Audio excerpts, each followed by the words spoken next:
बिस्मिल्लाहिर्रहमानिर्रहीम।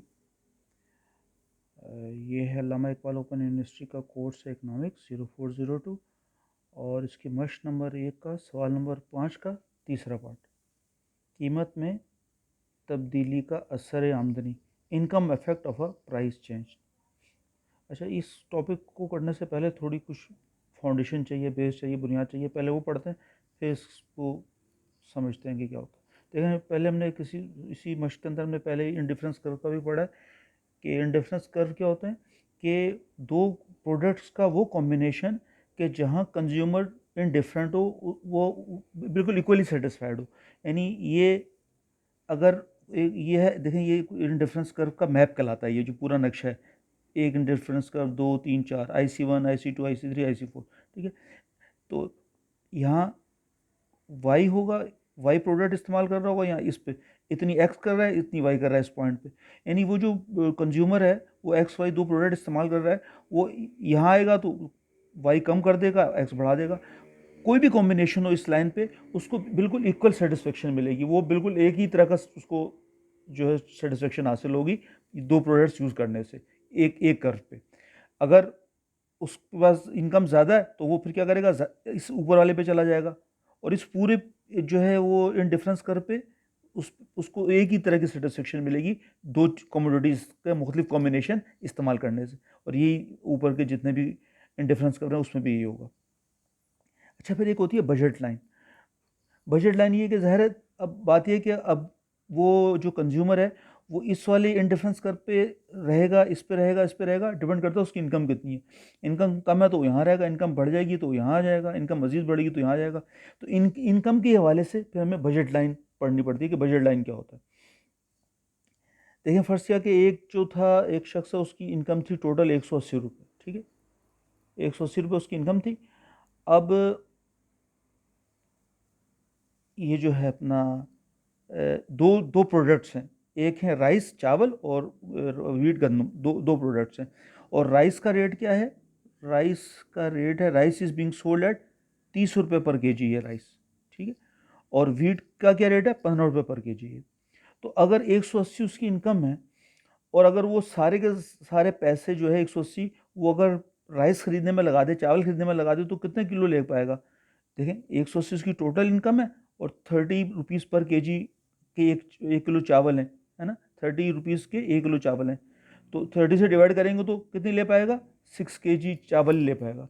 और अगर वो 180 सारे के सारे वो गंदम लेने में लगा दे तो कितनी किलो गंदम ले पाएगा, टोटल 180 है और गंदम का रेट है 15 रुपये फ़ी किलो। 15 से डिवाइड करेंगे तो कितनी ले पाएगा, 12। इसी तरह से अगर उसकी इनकम अगर बढ़ के 240 हो जाए तो वो 8 किलो राइस और 16 किलो जो है वो वीट ले सकेगा।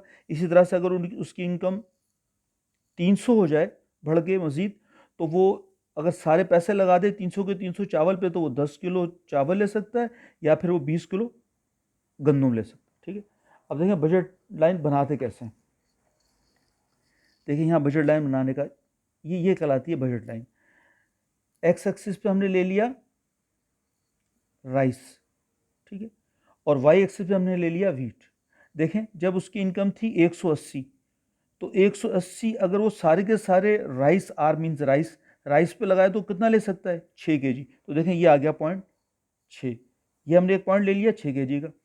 और अगर वो 180 रुपये सारे के सारे वीट लेने पे लगा दे, गंदम लेने पे लगा दे, डब्ल्यू है ये वीट, तो कितने ले सकता है, 12 kg। तो देखिए, ये हमने 12 पे ये पॉइंट लगा दिया, इन दोनों को हमने पॉइंट्स को मिला दिया, ये रेड लाइन जो है, तो ये बजट लाइन बन गई, ठीक है ना। यानी अगर वो सारे के सारे पैसे 180 अगर वो राइस खरीदने पे लगाए तो 6 किलो ले सकता है ये। और अगर वो सारे के सारे पैसे 180 अगर वो जो है वो वीट खरीदने पे लगा दे तो वो कितनी गंदम ले सकता है, 12 किलो ले सकता है। और इसके दरमियान अगर वो यहाँ है फ़र्ज़ किया तो क्या कितना ले सकेगा, अगर यहाँ है फ़र्ज़ किया वो बजट लाइन में, तो वो 6 किलो वीट ले लेगा और ये से के यहाँ 4 किलो गंदम ले लेगा। यानी वो इस पूरी बजट लाइन के अंदर वो मुख्तलिफ कॉम्बिनेशन ले सकता है, लेकिन उसके पैसे 180 के से 180 पूरे के पूरे ख़त्म हो जाएंगे, ठीक है। यही फिर अगली बजट लाइन है। अब उसकी इनकम बढ़ के 240 हो गई। देखें, यही काम किया, 240 अगर उसकी इनकम हो और वो सारे पैसे राइस खरीदने पे लगा दे तो 8 kg मिलेगा। तो हमने ये 8 kg का एक पॉइंट ले लिया। ये 8 आ गया, एक्स एक्सिस पर राइस था तो ये 8 पे हमने एक पॉइंट लगा दिया। और अगर ये 240 ये राइस ना ले, सारे के सारे वीट पे लगा दे तो वो 16 kg ले सकता है। तो हमने वाई एक्सिस पे क्योंकि वीट है तो हमने देखें ये 16 लगा दिया और इन दोनों पॉइंट्स को मिला दिया। तो ये जो ब्लैक लाइन है ये एक दूसरी बजट लाइन आ गई उसकी बढ़ी हुई इनकम पे। ये उसकी जब 180 इनकम थी ये थी बजट लाइन। अब जब उसकी इनकम बढ़ गई तो अभी कितनी हो गई 240। देखें ये बजट लाइन बाहर की तरफ आ गई है ना, ये रेड से यहाँ पहुँच गई। अब अगर उसकी इनकम मज़ीद 300 बढ़ जाए तो बिल्कुल उसी तरीके से देखें वो अगर सारे के सारे राइस खरीदने पे लगा दे तो 10 ले सकता है, तो एक पॉइंट ये मिल गया हमें राइस का। और अगर वो 300 के 300 सारे के सारे वो वीट खरीदने पे लगा दे, राइस एक भी ना ले, 1 किलो भी ना ले, सारे के सारे वीट पे लगा दे तो 20 kg राइस वीट ले सकता है। तो ये 20 के आ गया। तो ये जो 2 पॉइंट मिले इनको मिला दिया तो ये जो ग्रीन लाइन आ रही है ये उसकी नई बजट लाइन आ गई। तो ये बजट लाइन है 300 रुपये की। जब उसकी इनकम है, जब उसकी इनकम 300 रुपये की है तो ये बजट लाइन ही आ गई। तो ये बजट लाइन देखें शिफ्ट कर रही है, बाहर की तरफ जा रही है। जैसे जैसे उसकी इनकम बढ़ रही है ये जो है ना बजट लाइन बाहर की तरफ जा रही है। अच्छा अब कंज्यूमर अच्छा अब तक हमने पहले एक इक्विलिब्रियम पढ़ा था, मार्केट इक्विलिब्रियम। हमने पढ़ा था कि वो क्या होता है कि अगर ये एक्स एक्सिस है, ये वाई एक्सिस है, ये ज़ीरो है, ये डिमांड कर्व है, ये सप्लाई कर्व है ना, तो जहाँ ये क्रॉस करते हैं तो वहाँ इक्विलिब्रियम आ जाता है ना, वहाँ इक्विलिब्रियम आ जाता है। ये कहलाता है मार्केट इक्विलिब्रियम। फिर हमने पढ़ा था फर्म्स का कि अगर कोई फर्म है कोई चीज़ प्रोड्यूस कर रही है तो उसका इक्विलिब्रियम कहाँ होता है कि वो प्रोडक्शन का लेवल कि जहाँ ना तो वो ज़्यादा बढ़ा के प्रोडक्शन ज़्यादा अपनी रेवेन्यू बढ़ा सकती है, ना प्रोडक्शन कम करके अपने लॉसेस कम कर सकती है। ऐसे पॉइंट पे जो क्या होगा उस फर्म का इक्विलिब्रियम होगा। ठीक है, ये हो गया था फर्म का इक्विलिब्रियम। 2 इक्विलिब्रियम हो गए। अभी तीसरा इक्विलिब्रियम है, अभी आप देख रहे हैं वो है कंज्यूमर इक्विलिब्रियम। कंज्यूमर इक्विलिब्रियम ये होता है कि जितने उसका बजट है बंदे का, जो उसके पास पैसे हैं उसको वो खर्च करते हुए 2 चीज़ें ले रहा है और वो उसकी मैक्सिमम सेटिस्फेक्शन हो जाए और उसके वो पैसे पूरे खर्च हो जाए, लेकिन वो जो प्रोडक्ट्स ले उससे उसको मैक्सिमम सेटिस्फेक्शन हो जाए। तो वो कब होती है कंज्यूमर इक्विलिब्रियम कब आता है कि जब उसका इंडिफरेंस कर्व बजट लाइन पे आके टेंजेंट हो जाए। देखें जिस तरह से यहाँ बताता हूँ आपको, देखिए ये इंडिफरेंस कर्व था। अब फर्स्ट क्या किया ना, वो उसकी बजट लाइन ये वाली है, पहली वाली है। तो देखें ये है इंडिफरेंस कर्व है उसका, और ये आके इससे ये बजट लाइन इसको टच करती हुई जा रही है इस पॉइंट पे। ठीक है ना, तो उसका क्या मतलब हुआ कि उसके जितने पैसे थे वो यहाँ पूरे हो गए, यानी उसने इसके इतने इतने यूनिट्स वीट ले ली और इतनी यूनिट्स उसने जो है वो राइस ले लिया, और ये अपने इन डिफरेंस घर पे भी है वो, है ना। तो उसका मतलब है वो उसकी सेटिस्फेक्शन पूरी हो रही है। अब उसकी इनकम बढ़ी तो देखें ये इन डिफरेंस कर शिफ्ट करके आगे चला गया था, यहाँ आ गया था। अब वो क्या, अब इस छोटे वाले IC1 से IC2 पे आ गया। क्यों? क्योंकि उसकी इनकम बढ़ गई तो वो ज़्यादा क्वांटिटीज ले सकता है ना, दोनों की, वीट भी ज़्यादा ले सकता है, राइस भी ज़्यादा ले सकता है। तो लिहाजा अब ये इंडिफरेंस कर्व नहीं है बल्कि अब ये वाला इंडिफरेंस कर्व है।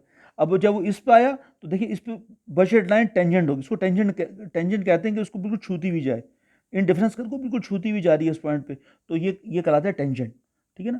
तो अब देखें अब यहाँ आ गया वो, तो अब वो इतनी यूनिट्स देखें, वीट के यूनिट्स भी बढ़ गए और देखें ये राइस के यूनिट्स भी बढ़ गए, और वो अगले इंडिफरेंस कर्व पे आ गया, यानी कि उसकी सेटिस्फेक्शन और बढ़ गई। क्यों बढ़ गई सेटिस्फेक्शन? इसलिए कि दोनों वीट और राइस की क्वांटिटी उसने बढ़ा दी। जब प्रोडक्ट की क्वांटिटी बढ़ती है तो फिर उसकी ज़्यादा सेटिस्फेक्शन भी बढ़ेगी, उसको ज़्यादा आसूदगी हासिल होगी, ज़्यादा इस्तेमाल करेगा वो चीज़। इसी तरह से फिर ये मजीद उसकी इनकम बढ़ी तो देखें ये और आ गया। अब वो IC1 पे भी नहीं होगा, 2 पे भी नहीं होगा, बल्कि कहाँ जाएगा, IC3 पे आ जाएगा। क्यों? क्योंकि उसकी बजट लाइन, उसका पैसा ज़्यादा आ गया, अब उसकी बजट लाइन ये वाली है। अब ये बजट लाइन इस IC3 पे टेंजेंट हो रही है, अब ये उसका इक्विलिब्रियम पॉइंट कहलाएगा ये। ठीक है ना। तो इस तरह से कंज्यूमर को इक्विलिब्रियम मिलता है। तो ये तो खाली उसकी फाउंडेशन थी। अब असल सवाल जो है वो अगले वीडियो में देखते हैं।